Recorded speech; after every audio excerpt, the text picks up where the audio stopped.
Hi Ahuva, thank you so much for uploading your pictures. Nice one. And just to say, just looking, I only see three pictures here, but you're really moving forward. This is great. What class are we in? You're in class 3. So this is really, really encouraging. Excellent. Let's jump straight in. Okay, so there's something very important to learn from this. The 1060 and 15. Yeah, that's 1,000th of a second. If we look here, that is not 1,000th of a second. That's not. Okay. So this wasn't done quite how I wanted it to be done. Okay, you have to go back and redo this. This is not correct. Sorry. This one was meant to be 1,000th of a second, but you can see you're actually only at 60th of a second. I'm not quite sure how you got confused there, but yeah, please try this again. Okay, where this says 1/60th, when you're looking on your camera and you're choosing your shutter speed, that should have been at 1,000th of a second. Okay, and then here again, you were meant to get a 60th of a second, and you're only at a 15th of a second. And here's the same idea. This is also 15th of a second, which is named 15. So let me just I'll try and explain it anyway. The point is, at 1,000th of a second, when your shutter's going at 1,000th of a second, you know, we saw how that works. That means that when somebody's running, the point of this exercise is to show you at 1,000th of a second, basically you can freeze a person moving. Okay. Obviously, anything faster than that, they would be frozen. Once a person's frozen, it's frozen. It doesn't matter how much quicker you go. But the slower you go, the more movement you show. So basically, the point was at 1,000th of a second, if you can get to 1,000th of a second, you will freeze your subject pin sharp. Okay? If you're at 60th of a second, although you can hold the camera steady if you're really conscious, if your subject is moving in any way, you will end up with motion blur on your subject.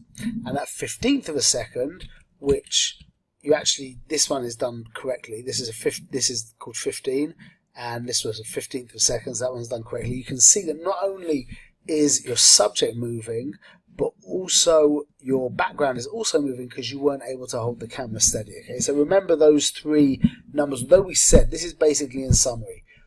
A 250th of a second is the number we're trying to get to, where we can really start to forget about shutter speed. Okay, unless you're like wiggling around like that, you will be able to hold the camera steady at a 250th of a second.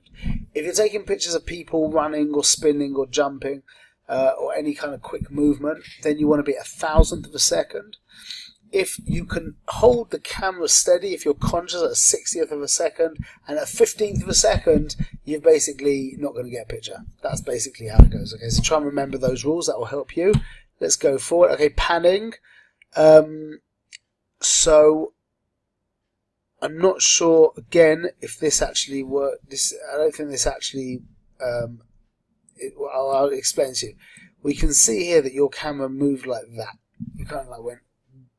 It doesn't look like you really moved. Whereas what was meant to be is, as the boy was running past, is it boy or girl? Girl. As the girl was running past, you were meant to be moving your camera with them, and what you would end up seeing would be that the girl was frozen. Well, she wouldn't be frozen, but perfectly, but she would be much sharper than the background, that would become kind of like lines, because as you take the picture and you move the camera, that will create that kind of line feeling over here. So I can see that you didn't actually pan your camera here, because all that happened is it just looks like your camera kind of just went down a little bit. It's just like a regular movement from when you hold the camera. But let's keep going forward. Okay, me in 3, perfect, nailed it, excellent. And I appreciate the fact that you took a time out and you put a black background there. But you've done that really well. Whoever that is, if it's you or friend, whoever it is, they were not steady. I'm trying to think. It could be that you were holding the camera. Is that possible? I'm not sure. I think no, you wasn't. For sure, you put the camera down. But the person here was moving around. That's why they're not pin sharp. But you can't have somebody stand dead still for 10 seconds. It just doesn't just doesn't work like that. Okay, this is an excellent example, really an excellent example. I remember when I was like, I must have been, I don't know, between 12 and 15, and I started discovering photography in my mum and dad's bedroom, and I realised the idea about shutter speed. This is well for digital. I did this in my mum and dad's bedroom. I stood there for 10 seconds, moved there, and it was interesting. That was probably about 30 odd years ago, so maybe even more. Anyway, no, about 30 years ago. Okay. Okay, so now here is a great example of the camera not being held steady. It's a cool shot, don't get me wrong. This is an excellent shot. I love the composition as well. This is on the third. It could be that we could maybe just crop a teeny little bit off of over here. But this is a super cool shot. All of this wiggling, that's because your camera, well, actually the truth is you don't really know 100% about that, but all of this wiggling for sure, you were holding your camera for 10 seconds.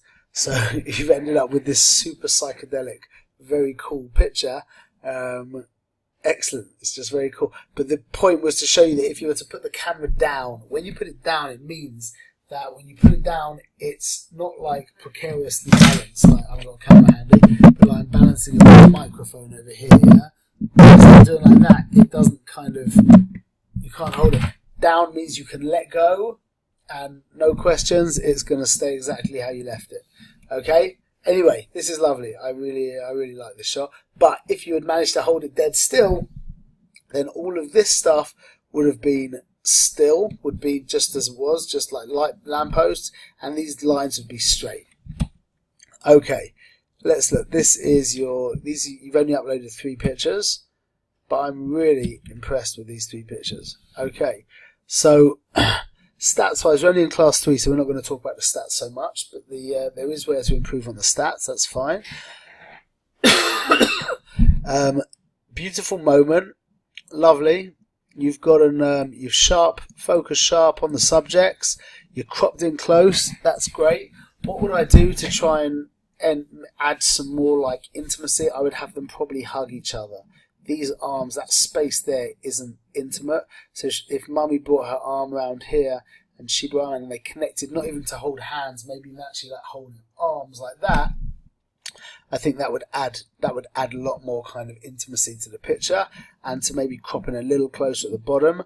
But that's a great shot. Love that picture. That's great. One for your portfolio. Okay, another lovely image. Okay, stats wise, you'll learn in the next class 4, class 5 where to go there. However, we've got all the heads close with each other. That's very nice. We've got a clear, nice triangle. Okay, and we've also got another shape around here as well. Okay, that's great. Again, more connection. What I would do is I would have this little girl probably put her hand, this left hand, behind Mum's back. So that means that shoulder will go back further and that one forward a little bit, and have Mum turn around a little bit again, creating more kind of inward movement. Okay, her hands over here are lovely. That's great. Obviously, you get maybe a bit of smile from her. But this is a great shot. This really is a great shot. I might crop in a little bit off of here, although I think I realise why you're doing it for the line. But the actual line here is this line here. It's not so much the line of her arm. It's the line created by the crease in her, or by the arm and her body there. I'll do something like that, I think. But great, that's a lovely picture. That really is a lovely picture. Again, like I said, for her to have her arm around here with some kind of interaction onto the girl here, or just even holding hands, that would add. But this is great. Pin sharp, good exposure, nice one. Okay, again, stats. There's what to improve with the stats. Everything's cropped in close. That's great. I think you've maybe left a little too close for those, but not too much. I'll tell you the reason why it's not. Your eye does scrape along the bottom here a little bit, but the reason why it's not like a tragedy, so to speak, is that the line your eye is following is here. Do you see this line here? Not her arm so much. So this doesn't bother, but over here you end up a little close to the bottom, so that does make a difference. The most important point here that can be improved upon immediately is the light, this messy light spilling on her face. Okay, as photographers, we are trying our hardest to get away from stuff like this. We either want them completely in shadow, or to control the light to create one of what's called the lighting schemes. So we know that's well above us right now, but there is the concept of the light falling on someone's face. There are rules to it about what looks good and what doesn't look good. So this is considered just messy light, and this is considered not good. This takes away from the beauty of the picture.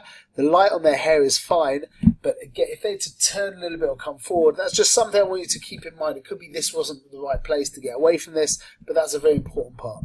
Okay, over, excellent, really very impressed. Let's take this one into Lightroom, see what we can do with this. But you should feel good. You should feel good about how you're doing, because this is the third class, and you're really getting there. So please God, in another couple of weeks, you'll be blowing yourself away. Or let me see, what camera you're using, by the way.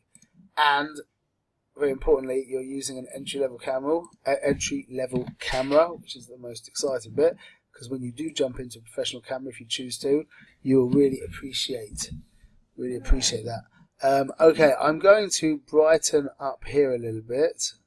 Second, let's just get rid of this effect.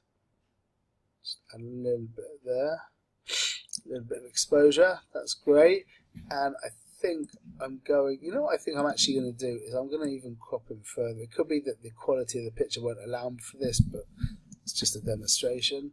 So I'm going to crop him further.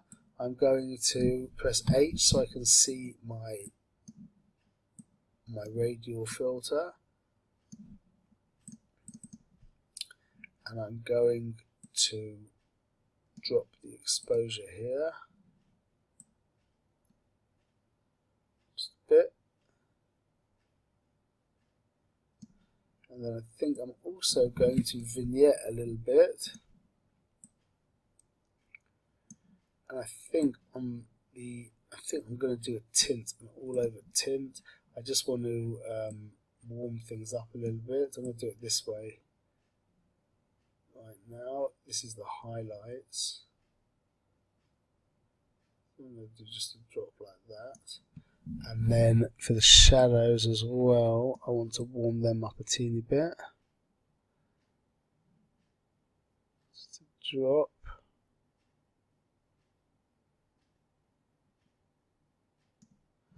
Very good. In regards to correcting the white balance, let's just have a try here, because there's a way of doing this by going to HSL, by saturation, clicking on this little guy over here, and now clicking on what should be white, and just running see if I move my mouse up and down, it takes away the blue. Let's take away a teeny little bit of the blue.